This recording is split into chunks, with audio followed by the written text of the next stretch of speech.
Monsieur le ministre, dans nos territoires, dans nombre de nos territoires marins, la situation provoquée par les algues sargasses atteint depuis plusieurs semaines un niveau d'alerte plus que préoccupant. C'est une crise sanitaire qui nous menace. Les images satellites de Météo France font état d'une concentration de radeaux de sargasses dans l'Atlantique, particulièrement dense et massif. Les échouements de l'algue brune toxique sur les côtes ne sont plus un phénomène ponctuel et éparse. Ils deviennent un fait structurel, récurrent, avec des conséquences graves pour nos territoires et populations, car le rythme d'arrivée dépasse largement les capacités locales d'intervention. Dans plusieurs communes littorales, des zones entières sont envahies, les habitants sont exposés à des émanations toxiques, les écoles ferment, les bateaux ne circulent plus entre les Saintes et la Guadeloupe, les pêcheurs sont touchés de plein fouet, les métaux rongés.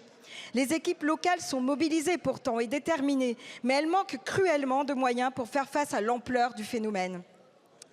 Je veux saluer ici les efforts engagés par le gouvernement, notamment l'annonce en mai dernier du plan Sargasses 3 avec la collecte en mer et la création du groupement d'intérêt public.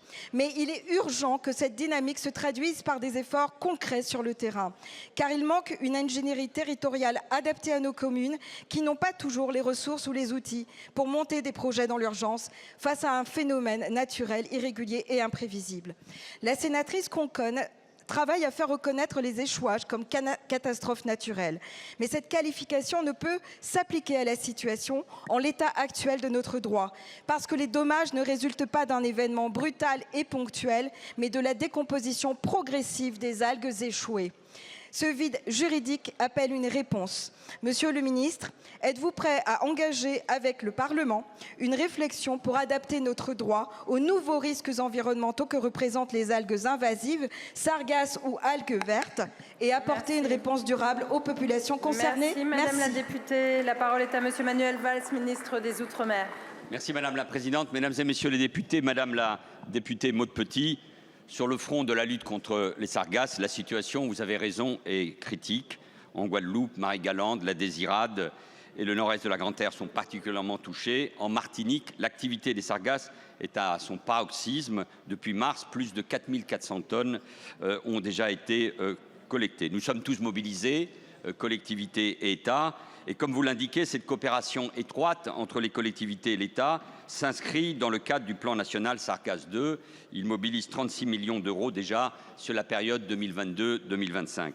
Avec mes collègues en charge de la transition écologique et de la santé, nous avons lancé le travail d'évaluation sur ce plan Sargasses 2.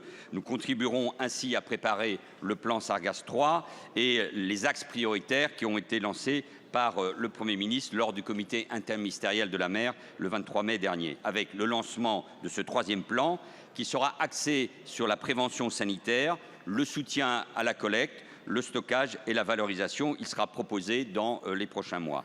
Et l'acquisition de 5 Sargators, ces navires dédiés à la collecte. Au-delà des enjeux opérationnels, et je vous réponds, vous posez le sujet du droit applicable, en particulier celle de l'application du régime des catastrophes naturelles. Toutes les options doivent être explorées. Nous sommes d'accord avec la Direction générale des Outre-mer pour travailler avec vous, avec le Parlement sur ce sujet-là, pour qu'à l'automne, nous ayons le dispositif le plus complet possible pour lutter face à ce fléau.